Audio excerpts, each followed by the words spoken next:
Glory America, bonjour, hi Canada. Hugh Hewitt inside the Beltway live on this Thanksgiving Eve. I made my first trip to National Airport, Reagan National Airport, since the beginning of the virus, where the traffic was a nightmare last night at about 9 p.m. And I'm glad to see traffic be a nightmare at airports again.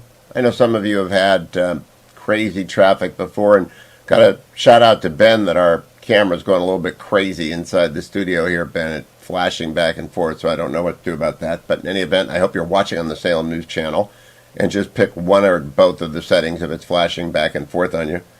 Yeah, the Salem, it's not fine on mine end. It's driving me crazy. I don't know what it is, but we'll turn down that thing and I won't be able to see it there. That's better. The deal with the airport traffic is normalcy is coming back, and I am so happy about that. So all of you, safe travel today.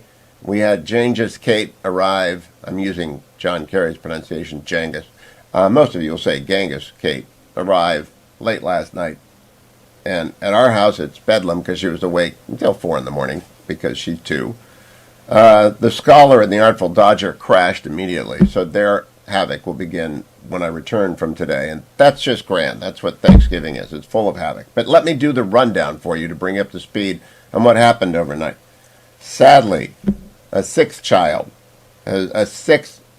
victim has died. This one, a child of the SUV murderous rampage in Wisconsin on Sunday. The stories of these victims are absolutely heartbreaking. In the New York Times this morning, everything went black. The children caught in a Christmas parade tragedy. Yuritsi Becerra Montez, 11, was home from the hospital Tuesday, struggling to walk, suffering from head injuries. She's now beginning to remember being struck by the SUV that killed 6 people, injured more than 60 others, as it raced through a Christmas parade in Waukesha, Wisconsin. I was dancing this Hannah Montana song, rocking around the Christmas tree, and then I was hit hard and everything went black. When I woke up, everything felt like a dream. Her friend, Jessica Torres, 11, had been dancing behind her with the Waukesha Extreme Dance Team. Remained in intensive care unit of the hospital, one of at least a half-dozen children in that dancing group to be badly injured. 3 of the dancing grannies died, and we will learn more about the other victims. On Tuesday evening, the family of Jackson Sparks, 8, said the brain surgery he had undergone on Sunday after the parade had failed to save him. He was the 6th person, the only child thus far, to die in the tragedy. The defendant has been arraigned. He sobbed, crocodile tears. As evidence grows, he knew what he was doing and just zipped through it madly, indifferent to the pain and suffering and damage he was wreaking on people's lives.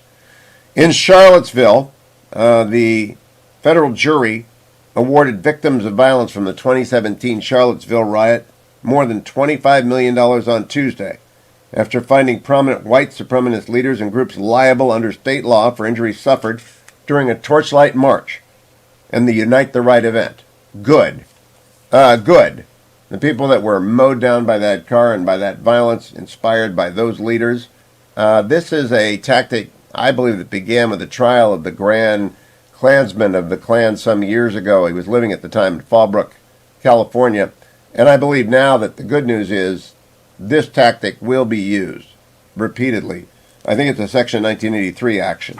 In another lawsuit yesterday, my home county of Trumbull and an adjacent county of Lake County together sued Walgreens, Walmart, and CVS pharmacies for contributing to the opioid epidemic, writing the scripts. I don't know if this is going to hold up, but they won a huge verdict in that case, and 2 state counties argued that the pharmacy chains created the public nuisance by enabling the opioid crisis. And if this stands up, those pharmacies will, of course, go out of business, because where the pills have been dispensed randomly, rascally, with indifference to repeat prescriptions of 1,000 pills and stuff like that from the pill mills areas, they knew, they should have known, they will be liable. President Biden authorized the use of the Strategic Oil Reserve yesterday to combat U.S. gasoline prices. It's a fade. It's a fake. 50 million barrels of oil sounds like a lot. The Strategic Oil Reserve is for dire national security emergencies. Donald Trump filled it up to the brim, and President Biden is taking out 50 million barrels to make a gesture. It may have a little tiny impact on 3 days of gas. 3 days of gas prices. That's what it is. No other nations are tapping into their oil reserves in a collective effort to bring it down. Not going to work. The kind of amount of oil we consume in the world is one of those pieces of data that nobody really knows. It's so astonishingly high. Well, except maybe the Secretary of the Energy, right? The Secretary of the Energy will know how much oil we consume. Let's go to her. Cut number 2, Energy Secretary Jennifer Granholm in the White House press yesterday. How much oil do we consume? There are various figures about this, so I'm curious if you know, how many barrels of oil does the U.S. consume per day? I don't have that number in front of me, sorry. So some suggest it's about 18 million, which would suggest you're releasing less than 3 days' worth of supply from the petroleum reserve. Why is that enough? It isn't enough. Not knowing, by the way. Not knowing how many barrels of oil the United States consumes every day, why in the world would we believe that Secretary Granholm knows anything? If Rick Perry had done that, remember Rick couldn't remember the 3 agencies when he himself was on painkillers? She'd be just, if it had been him, he'd be roasted on with the turkeys by now. She went on to tell us, though, be rest assured, she's got great foresight into gas prices. Cut number 4. Bottom line, how soon will Americans see prices at the pump drop, and how long do you expect that to last? Yeah, I'm not going to make a prediction about how much and how long. What I'm saying is that this is the largest amount that we've ever done, and it won't happen tomorrow, but it'll happen over the next few weeks that people hopefully will start to see the difference. Before the end of the year, before the We're Christmas not going to holiday? see any difference because people are driving. The demand from holiday driving is going to drive gas prices up. President Biden made a speech yesterday. He laid the blame clearly on himself for closing the pipeline across the Canadian border and taking other active measures against the... Oh, no, that's not what he did.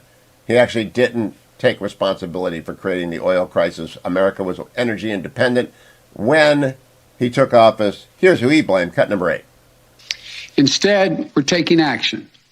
The big part of the reason Americans are facing high gas prices is because oil-producing countries and large companies have not ramped up the supply of oil quickly enough to meet the demand. Now stop here. Do you understand that's us? We're the world's largest oil producer, or could be. The Keystone Pipeline, he shut down on day 1. Remember that? That would be helpful right now, don't you think? You think that would have been helpful? No, shutting down oil drilling on public land. President Biden is refusing to take responsibility for what he and the left wing of the Democratic Party wants, which is high gas prices. That's what they want. They're getting it. They find out that you hate it, and so they're trying to blame OPEC. It won't fly. Now, Mitch McConnell, by contrast, gave a little speech at a press conference yesterday about the number one concern in America this Thanksgiving. Cut number 12. The subject today is inflation. 90% of Americans believe inflation is the number one problem in the country. Some on the other side have described this as transitory or easily dealt with. I think all the indicators are that it's only going to get worse. Just to give you one tangible example, in my state, 750,000 people in Kentucky depend on natural gas or propane to heat their homes this winter. For many of my constituents, this is a choice, in some cases, between putting food on the table and staying warm. This could not be a more challenging problem confronting America. And as we all now know... Senator McConnell is right. But you know what New York is doing to respond to this challenging crisis? They are moving to allow 800 non-citizens to vote in local elections. Now you say that's not connected. No, it's not. What are they doing? Why aren't they saving money everywhere to feed and clothe people? I know why, because they can't trust their providers. This is an Andy Newman story, the New York Times. She ran a Bronx homeless shelter. Here's what she spent millions on. Ethel Denise Perry was arrested and is accused of running during the mid-2010s a New York City nonprofit which received more than $10 million to house, feed, and provide special social services in a 100-room homeless shelter. She stole $2,394,000 of that. New York City, don't go let 800,000 non-residents become voters in your local elections. Go find where you're giving the money so that it's not getting to the poor. And my favorite headline of the domestic front, we'll do the international news when we come back, Netflix turns its attention to films it hopes everyone wants to see. Isn't that remarkable? Films that everyone wants to see. Hollywood may be waking up. You want to hear this show, so stay right where you are listening to the Hugh Hewitt Show Thanksgiving Eve edition. Joined now by the poet laureate of the Hugh Hewitt Show, Tarzana Joe. Hello, Joe. Hello, Hugh. We begin the season of gratitude, and isn't it apt that we call it Thanksgiving? If I list the things I'm thankful for and somehow make them rhyme, I could go on forever, but we just don't have the time. There are oh so many people in the Listener Hall of Fame, and I'd talk till next November if I thanked you all by name. The Tarzana first responders, those who make my city go, dedicated people whose names I will never know. I should thank my golfing buddies who escort me down the fairways and listen to my language that you can't hear on the airways. Yeah. My neighbors and their children and the newbies I'm still meeting. I would like to share my gratitude for every morning meeting. For the people in the Congress who say what I'd be saying. For the cloistered silent sisters who spend their hours praying.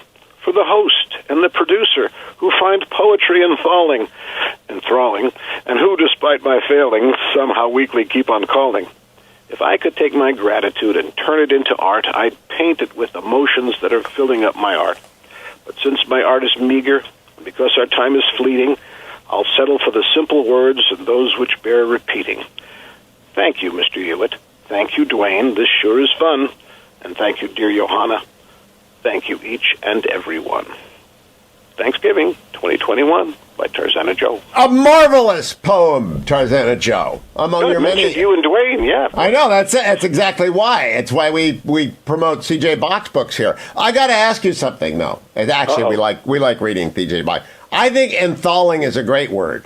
We just have to come up with a definition for enthralling. Yeah, it's enthralling. I'm sorry. No, I know, but I want enthralling to be a word. Well, I just installed a new water heater in my house. So that might... Well, no, that's we need a real enthralling. That's one thing I'm not grateful for. What did you come up with when I asked you to come up with a word to define the French fries at the bottom of the bag? Wow, my memory isn't that good. It was a good word, though, as I recall. It was a fine word. If you ever need to know a word for something, for example, can you give me a word next week for the Christmas presents that the fetching Mrs. Hewitt has wrapped for me over the years that have disappeared? And she assures me that everybody in the world loses Christmas presents.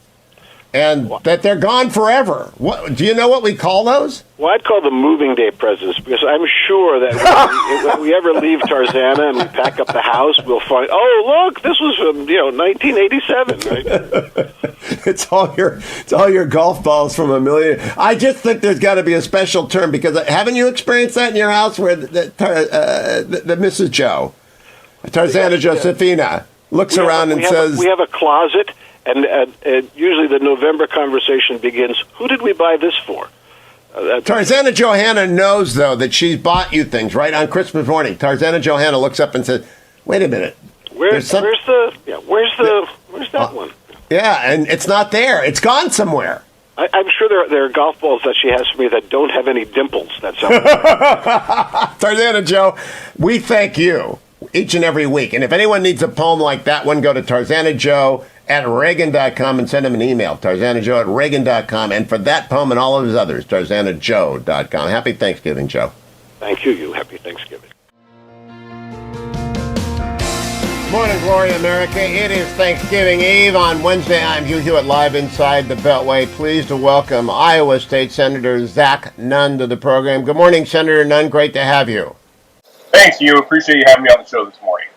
Well, your friend and my friend, John Andrazik, told me I've got to talk to you about Task Force Argo. I learned as I investigated Task Force Argo, you are also going to be a member of Congress next year because you're running in Iowa's 3rd, and I think you're going to win. Where is Iowa's 3rd, State Senator Nunn? Yeah, Hugh, it's right in the middle of the state. It's Des Moines and pretty much everything south. So it's Trump country, it's conservative country, but we got a Democrat in there. We are working hard to showcase what the Democrats have been doing in Washington, D.C. Spending more time out there than they are here at home and taking care of our districts and our counties. Well, has it been redistricted? Are the maps final yet? It has, and so it went from being a kind of lean Democrat district, and now it's a +3 district. There is an incumbent in there, so we are working hard. We have gotten out to all 21 counties in the district. We're the first person to do that. Democrat is still playing in California and New York trying to raise money. We're much more focused on winning it here with Iowa. We've won against Democrat incumbents 3 times. The last seat was held for 60 years by a Democrat. And we won by, talking to everybody and recognizing that there are Trump supporters who might not be Republican, but they're moderate, Democrats, independents. You got to bring those people into the fold. And here in Iowa, this district is carried by Trump. So we're going to work very hard on both supporting folks on the Trump side of the aisle as well as our traditional farm conservatives. People who want to follow State Senator Zach Nunn, go to Nunn for Congress on Twitter, Nunn for Congress on Twitter. What I want to talk to you, though, about, Zach, is what John Androzek told me about you, is your leadership role in Task Force Argo. First, tell us what Task Force Argo is, when it was formed, and your role in it. Thanks, Hugh. So we have a team of co-founders, myself, an Air Force veteran, who both will recon operations over Afghanistan from 2005 onward, and a colleague, Jesse Jensen, who's an Army Ranger. He did a tour in Afghanistan as well. For both of us, we had friends and interpreters and military allies who worked on the ground in Afghanistan. And when Afghanistan fell on the 31st of August, thousands of these individuals were left behind, including American citizens. And so what we did is we gathered together a group of veterans, of former intelligence officers, of everyday Americans who wanted to do more than what the U.S. government was doing. And together we raised just over $2 million and started multiple aircraft. To date, we've got about 6 aircraft out of Afghanistan, carrying American citizens who have been free-vetted, carrying allies like our interpreters to their families, and reuniting folks who have been serving in Afghanistan with their families who were able to get out at Kabul. I'll let you know if we can't do it alone. This has been going on now for almost 4 months. We're asking volunteers, we're asking everyday Americans, carry the mantle for something that really is a U.S. government responsibility. And fortunately, they have been AWOL in this support effort largely. People wonder why President Biden's numbers have collapsed, and yeah, inflation's bad, but I think it's because he scampered out of Iowa and left Americans behind. I don't think we will ever forget that. We won't forget people falling from the plane. We will not forget Americans abandoned. So Task Force Argo is out there operating, needing help. What is the website for Task Force Argo? Yeah, it's www.taskforceargo.com. We call it Task Force Argo in commemoration of the 1979 evacuation of Americans when Iran fell.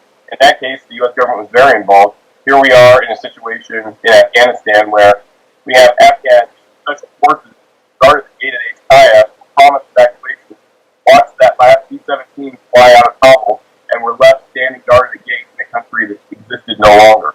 We have Taliban members actively hunting members of our team, particularly American family members, as well as we have a group of several Sisters of Mercy, Mother Teresa Nunn, who are still trapped in the north. We have an aircraft ready to fly out right now.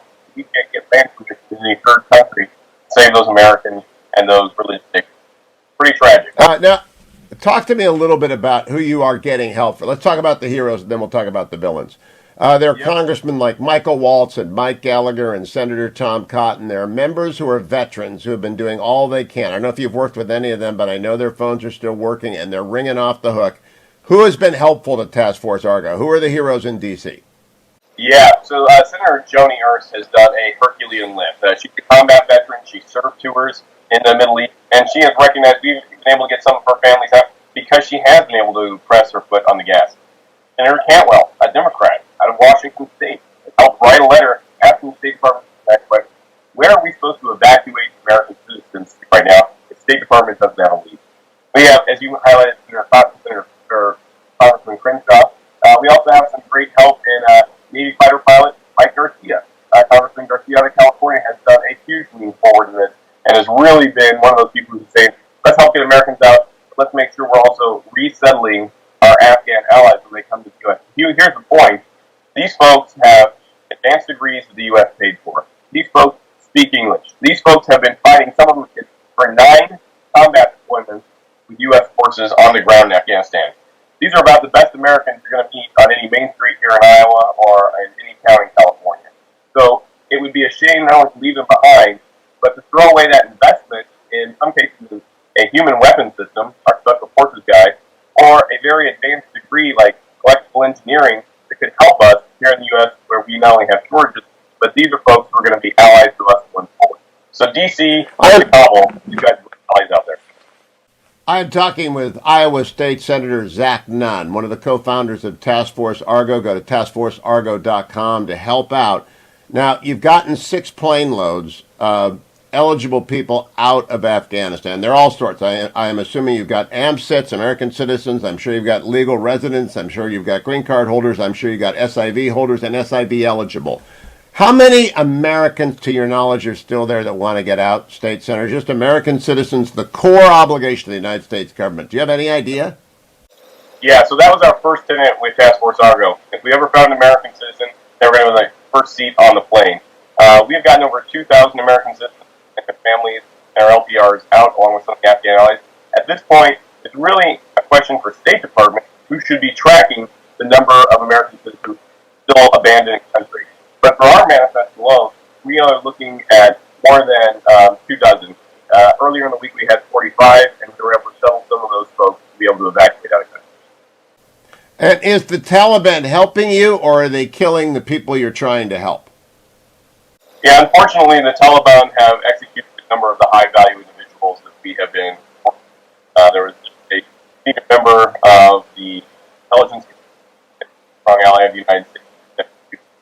You know, even more frightening are the families of soldiers who are now in the United States, but their sisters, their, in some cases, wives remain home, and those are being taken as war brides for Taliban officials, as well as anybody who is former military, particularly our Afghan special forces, guys that really fought with us, our interpreters.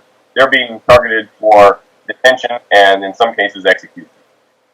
Now, Zach Nunn, Americans have difficulty believing because it's so cruel. We're not a cruel country. We have violence. There's a lot of violence in the United States. Just look at Waukesha and the horror to your north. But we are not individually cruel in the way that the Taliban have adopted cruelty as part of their theology towards people. Do you think the American media is conveying to the American people how cruel and ruthless the Taliban are? No, Hugh, you hit the nail on the head. First of all, there's very few people still reporting from inside Afghanistan, and so most of our information comes from our network of over 150 volunteers and handlers who are working with these families who have been abandoned. We recently had, safe, secure housing in remote areas where we were housing Afghans who couldn't evacuate as they waited for their flight for American citizens as well. 4 months on, the donations have started to dry up. It's no longer a news story in the media. We had to, unfortunately, turn 400 less risky people back onto the street because we just couldn't support today for people indefinitely.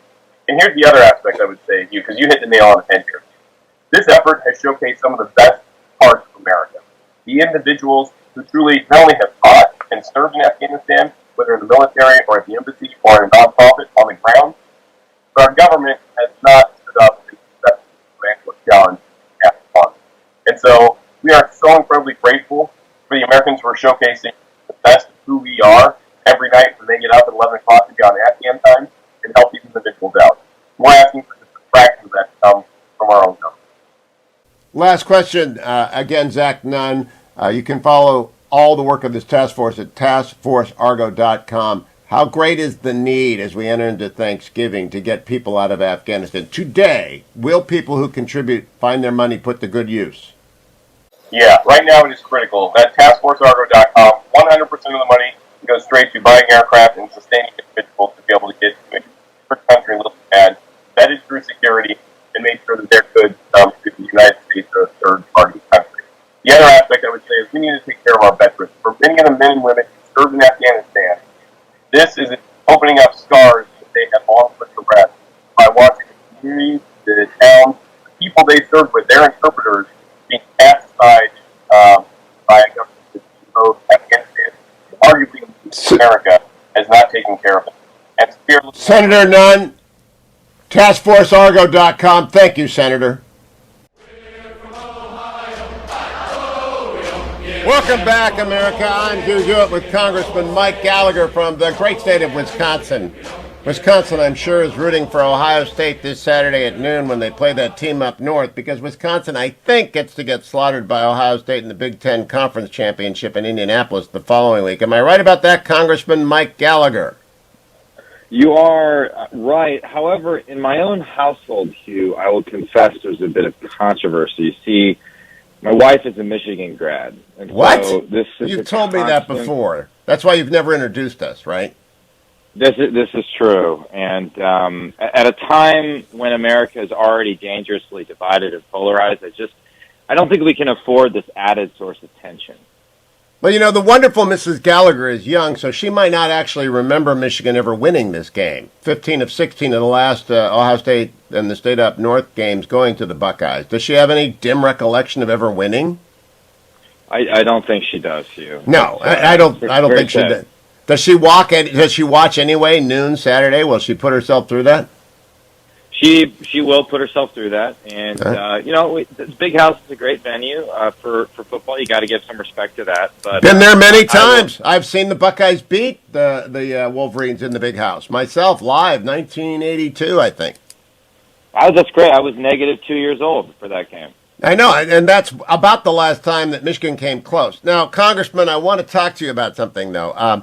You know, Aaron Rodgers has a broken toe, small toe. And you know that Baker Mayfield has a non-displaced fracture of his shoulder. I have a non-displaced fracture of my big toe. So like those two quarterbacks, I'm tough and I'm playing through it. Had the toenail removed yesterday. Bad injury, but I'm playing through it. I think the Wisconsin fans and the Cleveland fans do not understand what it takes to be Baker Mayfield, Hugh Hewitt, or Aaron Rodgers. I just don't think they get it. Hugh, I think for you to equate in any meaningful sense Baker Mayfield and Aaron Rodgers is heresy. One is a Super Bowl champion and multiple-time MVP, and the He's other 50 is years Baker old. Mayfield. Give Baker a 10. I mean, Aaron Rodgers, is he 40? Really? Is he 40? He's my age. He's 37. Okay, so Baker's but 25. Give him another 12 years, and we'll have 5 rings, buddy. I've been listening to you say this for a few years now. But How many years? How many rings does Rodgers have? He's got one. One ring. One ring for all one that. Going on two. One going on. Really? With that turf toe that he's got? You know, I'm playing through pain myself. I know what it's like. And somebody stepped on him this week, and that's he spent the next 2 days talking about that. You know who stepped on him and who's stepping over this entire league is the refs. Okay? We need AI. Oh, we can come together. We can come together. With the refs in the NFL. Technology can obviate the need for human beings to destroy every Sunday because this is getting ridiculous. You know, I would be flagged for taunting every single segment I do with you if the NFL ref was in the room. I would. I'd just be. All right, let's put aside. We will join together on this Thanksgiving note of please, dear God, more referees and eyes in the sky and quicker decisions. Let the TV booth call it because they're almost always right. The guy who's back at network gets more feed than the TV ref in the little black box that got rain on it. And let's go to something we can agree on, tree equity. Now, I've been talking to a number of members of Congress this week. It turns out Senator Lankford wants tree equity for western Oklahoma, and Senator Cotton wants tree equity for eastern Arkansas. I don't think Wisconsin, I've been there a few times, and there's trees everywhere. I don't think you get any of the tree equity money. Yeah, they're going to have to redistribute our trees to states like Oklahoma, where the wind comes sweeping down the plains, and they don't have enough trees on those plains. So I'm going to have to dig up trees here in Wisconsin and haul them out to Lankford and all the way down to Senator Cotton as well, because clearly this is an injustice, the fact that Wisconsin has more trees than these other states. And there's only one way to get the tree equity, Congressman. You know what that is in your heart. You already know what the answer. Cut down all the trees, and then we will all have the same number of trees. That's right. This is where the modern woke progressivism eventually leads. And I know we joke about it at times because it is so absurd, but it's incredibly destructive for the country. And it's not just the waste of money and the lack of resources that need to be invested in things like American shipyards and the entire modernization of the American military at a time when the Chinese military is outpacing us. I think it's a lot of misguided policies that are going to further divide Americans along racial lines, quite frankly. I mean, in Wisconsin, obviously this week we're dealing with a tragedy in Waukesha. I mean, it's absolutely horrific. It's the worst thing you can imagine. But while the reports are still early in terms of the motivation and the details surrounding this, it is true to say that for too long we've had a soft on crime DA in the Milwaukee area, and we've had insufficient bail policies. And I just bring that up to say, if you examine a lot of these bills, not only do they have frivolous use of money, they also continue this progressive push to make American neighborhoods less safe, to make the southern border less safe, and to do a lot of things that are at odds with what common sense Americans want right now. So this is a very dangerous moment for our country. We have to do everything we can to push back. It's not enough to sit back on our laurels and just expect the red wave to wash over us all. We have to work every single day in order to win the trust of the American people. But right now is a very critical and dangerous moment, and I fear that you're seeing the results, whether it's in your electricity bill every month or whether it's just in your neighborhood getting less safe because of this anti-cop rhetoric that we've seen relentlessly from the American left. Congressman, in Wisconsin, this is deadly serious, and I mean that literally in the case of Waukesha and in the case of Kenosha. We have two cases. Kyle Rittenhouse acquitted of the charges of first-degree murder. Doesn't mean he's innocent of recklessness, doesn't mean he's innocent of everything. It means he's innocent of first-degree murder, and he was so found by the due process accorded to him by the American and the Wisconsin Constitution. The left went nuts. They, as the great columnist over at the Washington Post, Gerard Baker, pointed out, revolutionary justice doesn't concern itself with process. They want the people they don't like dead, and they want Rittenhouse dead. Then we turn over to revolutionary justice at work in Milwaukee, where $1,000 bail sprung the killer who mowed down 60 people. 60 people are injured, 6 are dead, including a child who died last night. Many hundreds traumatized and thousands. So in your one state, normal, cheesy, Green Bay Packerish Wisconsin, you've got these two implosions of identity politics and bad policing resulting in national stories, and it's got nothing to do with real Wisconsin. I mean, these are just, I'm so actually distressed by the idea that people think Wisconsin is other than dairy farms and nice people. It is. It's dairy farms and cheeseheads, and we've got these two cities. How are you reacting with your members and your colleagues as these two major controversies unfolded? One is a killing spree, and the other is a series of events that led to 3 dead people. And what do you say to your colleagues about Wisconsin? This is not Wisconsin. Well, to go back to Kenosha, I think it's hard for people to understand what a shock to the system that was in Wisconsin. I mean, in Wisconsin, certainly in my neck of the woods, we're about 2.5 hours north of Kenosha. I mean, we have great relations between the community and law enforcement. I mean, people know, sheriffs and sheriff's deputies by their names. It's just never been an issue. So for something like that to happen to a major city in Wisconsin was absolutely shocking. And then for our governor and lieutenant governor to immediately throw the cops under the bus and also misguidedly refuse the offer initially of enhanced National Guard support from then President Trump was even more shocking. They threw fuel on the fire, and that's why you had even liberal newspapers down in Kenosha denouncing our Democratic governor. And then the final thing is to see the way in which the American media establishment has just piled on this with all sorts of bad takes on the issue. It's further inflaming tensions in a state where those tensions didn't really exist prior to this. And for Democratic politicians, like the head of the DCCC went out there and tied the Rittenhouse verdict to what happened with Jacob Blake, and he said Jacob Blake was an unarmed man who was unjustly killed by law enforcement. Well, there's at least 2 problems with that. Jacob Blake was armed. He had a knife. And if you charge the cops with a knife, I don't care what the color of your skin is, you're likely to get shot. And 2, he was not killed. So the Democrats can't even get their facts straight when talking about this case. And then what happened in Waukesha is just an absolute tragedy, and I think a reminder of how dangerous it is to be soft on crime. So I think it's having the practical effect of waking a lot of Wisconsinites up to the dangers of the woke ideology, but we got a long way to go because this is such a big shock to our system here in Wisconsin. Now, Congressman, I believe that all of this is going to manifest itself as it did in Virginia at the ballot box. I believe legally there will be a revulsion and a rejection of the Democratic Party because it has been taken over by Rashida Tlaib, who Jonathan Swan, confronted and said, you voted for a bill to let everyone out of federal prison over 10 years. And she tried to back away, but that was her bill. She wanted everybody out. And it's just nonsense. It's crazy. The woke left is nuts. And I think we're going to find that out. First, tell me, is the Wisconsin redistricting map finished?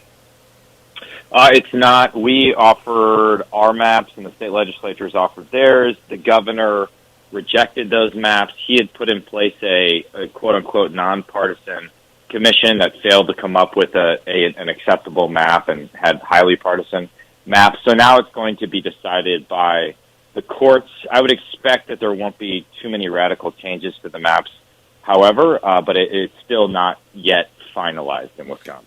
Did you pick up a seat, or is Wisconsin the same, or did it lose one? We're the same. However, politically, I think we're almost guaranteed to pick up a seat in the congressional delegation. In western Wisconsin, Ron Kind is retiring, presumably because he sees the writing on the wall. We have a great candidate, Derek Van Orden, Navy SEAL, who's running, who's kicking butt. He almost won last time, and so we're going to go. We're going to add a Republican to the delegation in this election. And have we heard from Senator Johnson, last question yet, on whether he's running for re-election? We have not. He said his decision is going to come soon, but we don't know. I think he's genuinely undecided.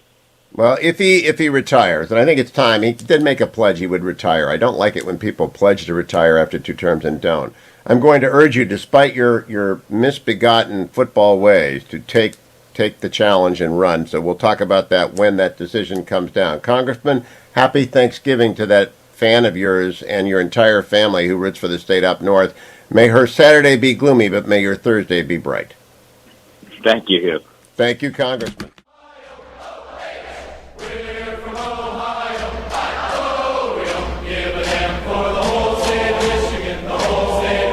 Welcome back, America. I'm Hugh Hewitt. Thank you so much for listening. Brian Wesbury is our go-to economist from First Trust Portfolio in Chicago. This was a big week in Fed news. Brian follows the Fed, and he is perennially awake, which I am amazed because he follows the Fed.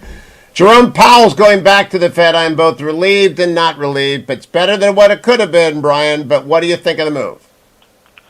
Yeah, well, it is better than what it could have been. Jerome Powell has led the Fed this far. I think he's created inflation, but at least the Fed is moving toward tapering, which means buying fewer bonds every month. They shouldn't be buying any, by the way. And then they will raise rates late next year, early 2023. And so, yeah, I was amazed that he was reappointed because my feeling was that him talking about tapering, Jerome Powell that is, and Jerome Powell saying he wanted to raise rates, I thought that would get him canned. But raising rates certainly sent them. Didn't do it. It surprised the market too, and it had a minor sell-off, not a big sell-off, but it wanted easy money forever because investors do. They know that inflation is good for stocks. Everyone with their equity money in says, "Oh, sure, print more money, my stocks will go up." You know, Brian, when we were together in Atlanta, you explained to people we have 130% more money in the system than we did 2 years ago, and less of the same number of goods. I read an extended piece this week that the former National Security Advisor, Ambassador Robert O'Brien, sent to me about we're just not producing what we produced 2 years ago because of COVID. And we have 130% more money. Of course we're going to have inflation. And by the way, it's not 6%. It's double digits, according to this analyst. Yep, that's exactly right. We did the worst combination of policies that you could do for a market-based system to create wealth in the past 24 months. by shutting down the economy, locking down, we destroyed information, supply chains. Because supply chains are just information.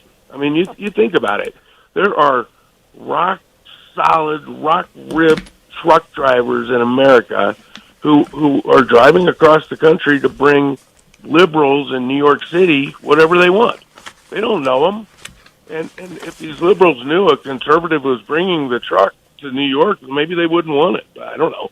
But when you turn all of that off and people change careers, you stop building as many parts. We're out of semiconductors. You cannot turn it back on. And then when you goose it with all that extra money, no wonder we have ports, ships sitting everywhere in the ocean. We're jamming more demand through a system that we've destroyed the supply chain of. Now, there's a funnel. And there's a funnel that was built for 100% of the money that was circulating 2 years ago, and we added 30% of the water to the funnel, and it's coming through at the same pace. No surprise. I got to ask you about this headline, Brian. It's from Yahoo News this morning. Black Friday. There will be fewer markdowns amid supply chain issues, analysts explain. Well, of course there aren't going to be markdowns. They got to mark up stuff. It costs more. Yep, the dollar store is the dollar and quarter store now. It's stop on that. Explain that to people, because that's the kind of story that breaks through. The dollar store. They tried to, obviously they wanted to sell items at $1. Well, they've now said we can't do it. We're going to be the Dollar Plus store, and I don't know if they're going to change their name, but the prices of things are now $1.25 instead of $1. Everything in the store went up 25%, right? Everything in the store went up 25%. Yep. Everything. That's what happens when you print 30% more money. I mean, then it happened to house prices. I read a story about retailers are packaging things differently to trick you into not noticing their price hikes. They make you think that buying more of something is cheaper, but they haven't actually reduced the price, and they've lowered the size of each individual container.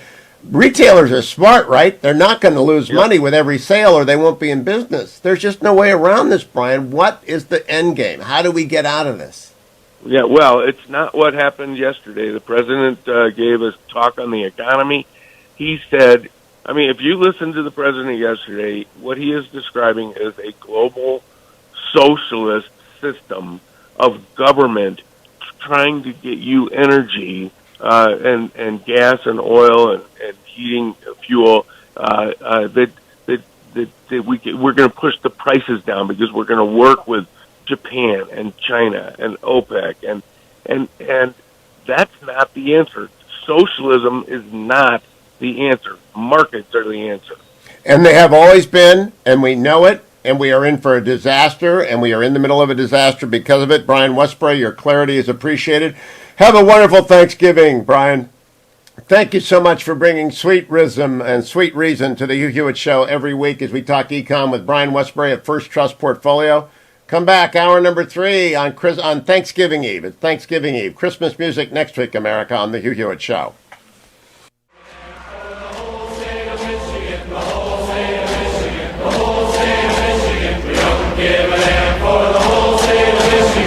Morning glory, America. Bonjour, hi, Canada. Hugh Hewitt inside the Beltway. It is that week. It is the game. And if you want to get ready for the game, normally my guest, Doug Lesmerises, is here to talk about the College Football Survivor podcast. The College Football Survivor podcast is must listening for every college football fan. But if you want to learn about the game, yesterday, Doug and Stephen and Nathan dropped a hour and 41-minute podcast that is among the Hall of Fame podcasts. It is the history of the game from the eyes of 3 people who are doing it from the perspective of Ohio State fans.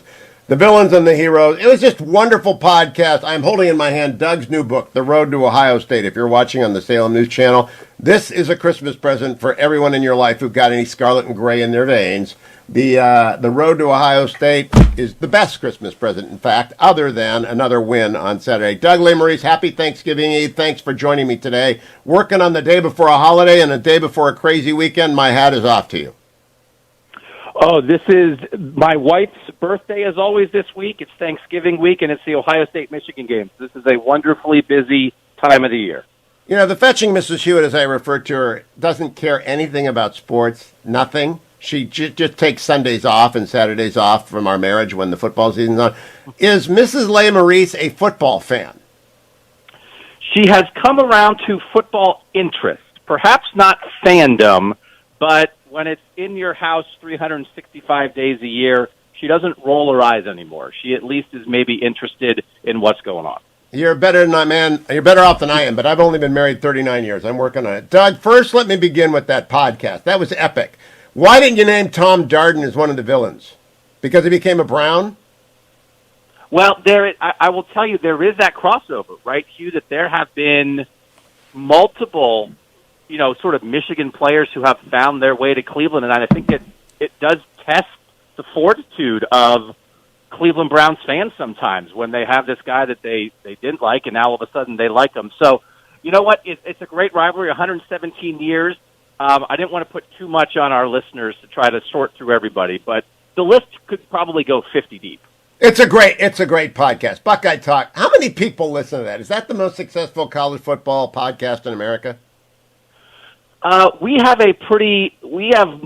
multiple thousands of people who are listening every day, 5 days a week. That I doubt it is the most successful, but sometimes you can find your audience with your local team, right? I mean, I do the national show, but people love their team the most, and I think we have a really loyal group that they roll with us, and we appreciate them. Well, Nathan and Stephen are great. Let's turn now to College Football Survivor podcast, which is also available Tuesdays and Wednesdays. You subscribe to them different ways. Leave a comment. They're all good. Look, you called this month ago that we would end up with 2 SEC teams and 2 Ohio teams, and it looks like we're going that way if everybody wins out, right? It's going to be interesting what happens with Alabama and Georgia because they are going to play in the SEC championship game in 2 weeks. If Bama upsets Georgia, both teams will make the playoffs. If Georgia beats Alabama and Alabama now has 2 losses, they still have a chance to get in with 2 losses because they have so much respect. But there are other teams positioning themselves, especially the 2 teams in Oklahoma this weekend who are playing each other. So not a guarantee to get 2 SEC teams, but the Ohio teams, I think, are in pretty good shape. Now, Doug, the most important game last week, as you said, was Michigan State, Ohio State. And I've never seen a perfect half of football. Nobody has. But that's pretty much close because the defense gave up 0 points, and the Ohio State offense was Darth Vader split wide, and every other football nemesis. I mean, it was remarkable. What did you think as it unfolded in front of you? Yeah, I was getting a lot of questions like that, Hugh. Like, is that the best half of Ohio State football you've ever seen? And there's some good candidates up there. I still go back to when Ohio State beat Clemson in the national semifinal last year and scored 35 in the first half because the competition was better. But this was still a top 10 team in Michigan State, and that was a young quarterback, Hugh. C.J. Stroud, first-year starter, second-year player, really mastering his craft. Is the way that I said it. He has great players around him. We know that. But he was in complete control, and to just come out and he played 1 half and 1 more drive, and he threw 6 touchdown passes in that amount of time. It was pretty close to offensive perfection, and I think it gets this Ohio State offense at its best back in a conversation among the best college offenses we've seen in the last decade or so. You know, your colleagues, Shahan and Nathan, they both approach Cincinnati different ways. Shahan is rooting for them, and Nathan is obliged by his AP vote. He's a very Hugh Hewitt kind of approach to things, which is they beat Notre Dame. Notre Dame can't go in ahead of them. Oregon should be ranked above Ohio State. I listened to every podcast. They're very distinct personalities. What do you think of the Cincinnati Bears? I mean, honest to goodness, they're not Alabama. You can't. It's crazy if you put people under cross-examination and make them subject to perjury. No one's going to get on the stand and say Cincinnati would beat Alabama, would they? Probably not, but it becomes the distinction, Hugh, right, of most deserving versus best. And if we're talking Vegas betting line and who would win in a parking lot, that's not exactly what sports is, right? That sometimes, you have sort of silos that you're in, and you have to beat the teams around you, and then if you do that, you advance. But I do think this Cincinnati team has multiple players who are going to play in the NFL. They do have a win over Notre Dame that is better than any win that Alabama has this year. And I do think things like that come into consideration. It's hard to tell with Bama, Hugh. They have the greatest coach in college football history, and they recruit the best players every year. So you can think to yourself, well, they're automatically the best team. But, their best receiver transferred from Ohio State because he wasn't going to get on the field at Ohio State this year. So, there are some things. It's not that Alabama's not good. They are good. But Cincinnati, they have a great quarterback. They have an NFL defensive end. They have one of the very best cornerbacks in all of football. They have a running back who used to play at Alabama. Cincinnati is pretty darn good, and it took me a while to come around on them, Hugh. I wasn't there with Cincinnati last year, but I am with them this year, and if they get in, and I think they will be competitive in the playoff. I don't think they're going there to get their doors blown off. No, I want to note one quick dissent. I think the greatest football coach in college today is Urban Meyer, who's coaching the Jaguars now, for reasons that we could spend a whole hour on versus Nick Saban. But I just want to note my dissent. I want to move on to one question and then move to the pros. Luke Fickell is the former Ohio State interim coach, now down at Cincinnati. USC needs someone to lead them out of the wilderness and with them West Coast football. I think Luke Fickell, being a Buckeye, an Ohio guy, a Midwestern guy, be a tough transition culturally, but he's what USC needs. Clean, squeaky clean, charismatic, and a recruiter. What do you think about Fickell at USC? So a lot of people connect those dots because the athletic director at USC is the former athletic director at Cincinnati that hired Luke Fickell. So there's a personal connection, and when you're a coach, who you work for really matters. The hard thing about Luke, I sat down in his home with Luke and his wife when he was in his last year at Ohio State, and we talked about his desire to be a head coach. He has a lot of kids. They care about the aunts and the uncles and the cousins and the grandparents. He has never really been outside the state of Ohio as a coach. He has a great, perfect family and professional fit right here. Cincinnati is going to the Big 12 in a couple years, which means they will be in one of the very best conferences. He's such a Midwest guy. I wonder about it, Hugh. He was very circumspect. He stayed at Ohio State for 15 years as an assistant. He had chances for other jobs and didn't take them. I think he stays at Cincinnati, and if he ever jumps, it is to a school like Notre Dame, Penn State, or if Ohio State ever comes open down the line. I just don't know from a personal perspective if I see him going to L.A. I am a Buckeye guy. I'm a Midwestern guy, Doug, and I named my youngest son's middle name is Ohio for a reason, but I still went to California for 30 years, and they need him. The college football West Coast needs a Luke Fickell-like person because they are lost, not only on the field, but culturally. He's right for them. Now I want to turn to Baker because we got 1 minute. I love Baker Mayfield. I want him there for 25 years. He took a shot at the press. He took a shot at Dan Lobby, who might be the nicest guy I've ever heard on the radio, saying, I don't owe you guys anything. Yes, he does. I wrote a column about this for the Post. It'll come out on Monday. What did you think about that comment? You don't owe journalists things, but you owe fans things, and journalists are conduits for the fans. So yes. The fans make sports what they are. It's how you make your money. It's why sports are fun. It wouldn't be very fun if you played in an empty stadium for free. So he's frustrated. I get it, but it wasn't exactly the right thing to say. It wasn't. Doug, you've been a trooper this year. Keep coming back. Have a wonderful Thanksgiving. I look forward to all of your podcasts, Orange and Brown Talk, Buckeye Talk, College Football Survivor podcast. And don't forget, the road to Ohio State for your Christmas shopping list. Stay tuned, America. I'll be right back on the Wednesday Eve, Thanksgiving Eve edition of the Hugh Hewitt Show.